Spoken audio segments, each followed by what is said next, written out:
Hi, good afternoon. My name is Kathleen Blackwell, and today I'm going to be doing a presentation on working with diverse populations, understanding anti-racism, diversity, equity, and inclusions. Before we begin, we need to define oppressed and marginalized groups.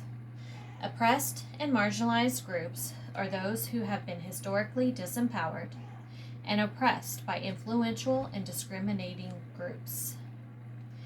They may include women, people with disabilities, people of color, the LGBTQ folks, indigenous people, people of lower social economic statuses, senior citizens, military combat veterans, persons of below average intelligence, such as disabilities.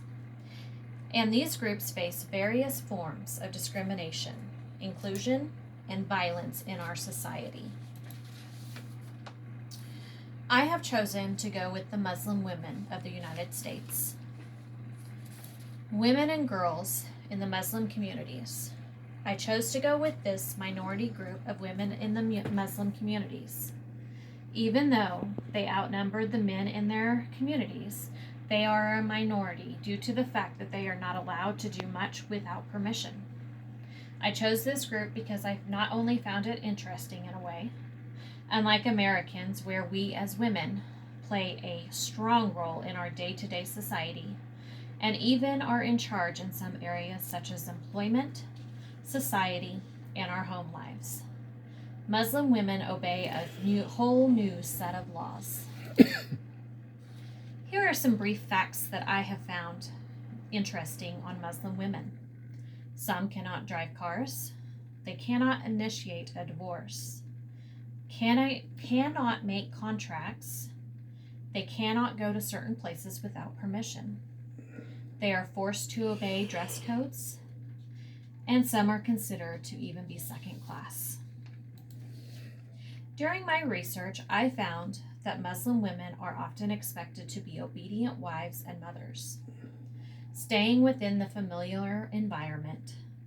Meanwhile, men are expected to be the protectors and caretakers of their families. Muslim women today number almost 1 billion. That is 12% of the world's population spread across our globe. They are just like us, however, have been raised differently and were raised with different cultures. A majority of Muslims say that the wife should always obey her husband. At the same time, there also is a general agreement that a woman should have the right to decide for herself whether or not to wear a veil in public.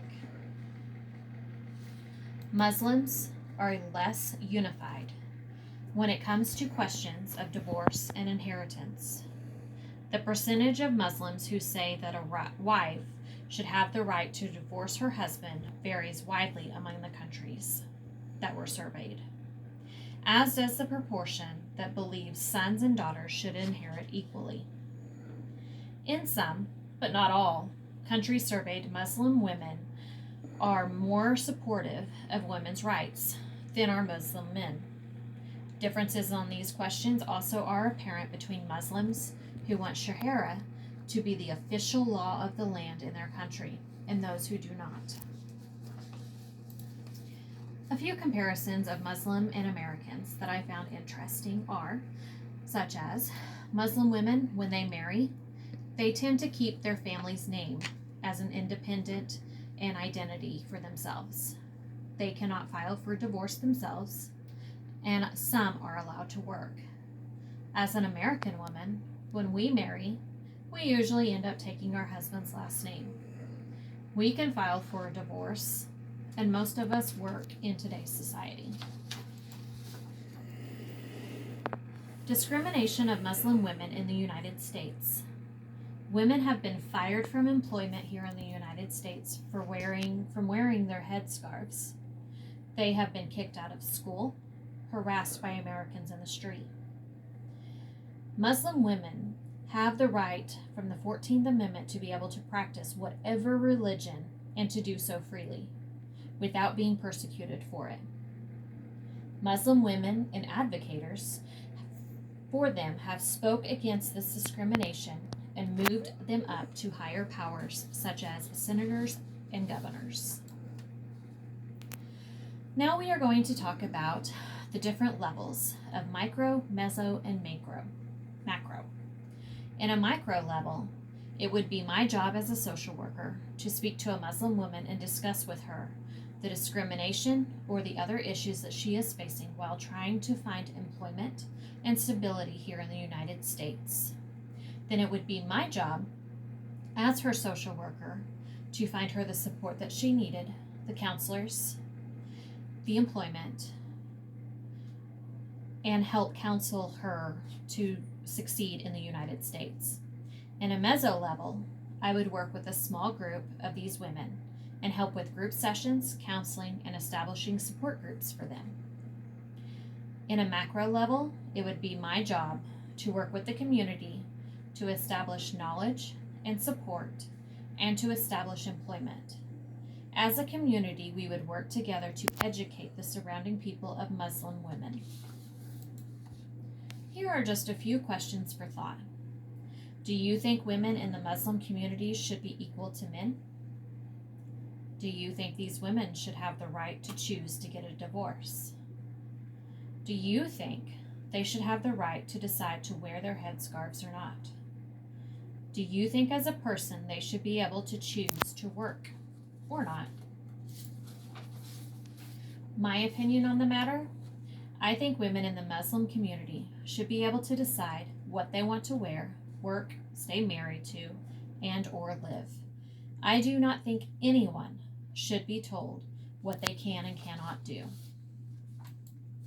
Some of the references that I use for my research are culturally.com, mnpsych.org, historyandheadlines.com, lusanne.org, Women's Rights in Islam Fighting for Equality Before the Law, and last but not least, the World's Muslim Religion Politics, Society, Women in Society. Now, if you would please enjoy this short video of me interviewing my son and questioning him about Muslim women. Good afternoon. This is my son Garrett, and he is going to help me answer some questions about Muslim women versus men. Garrett, like we stated before, I told you kind of the history of what Muslim women are, right? What if I told you that Muslim women were not allowed to file for divorce?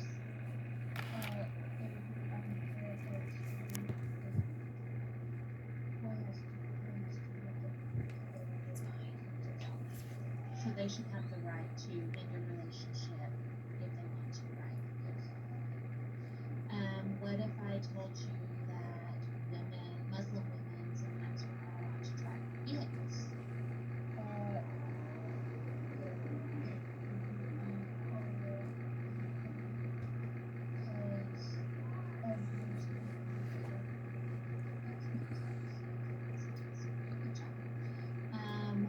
What if I told you that Muslim women were sometimes not allowed to have jobs?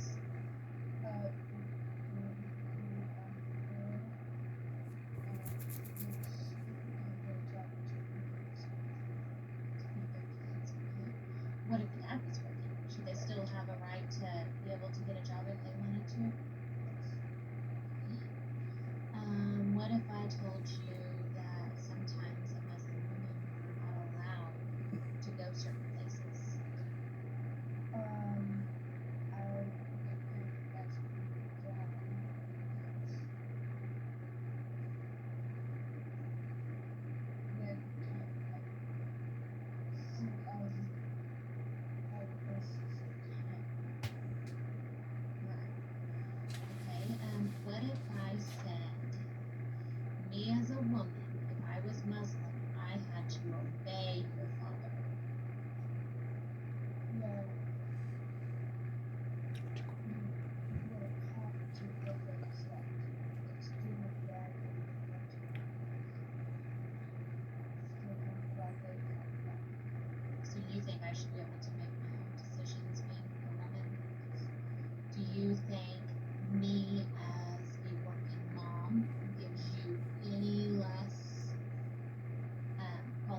that I am not a good mom to you? Do you think I can provide for you? Do you think if a Muslim mom was to get out and get a job, that she would be able to provide for her kids and still be a working mom in life? I just want to thank you for coming in here and letting me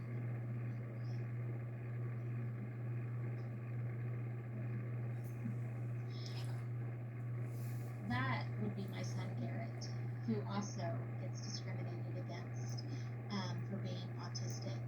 Um, he has been made fun of in public schools, public places. He is like a little man trapped in a little boy's body. But he is also a minority. I don't think this is exactly the role playing that you were thinking of, but for the video. But I just wanted to get his input on me as a working mom and what he thinks about Muslim women not being able to work, or the fact that people think that they can't take care of their children. Thank you. And that would conclude my presentation for today. Thank you.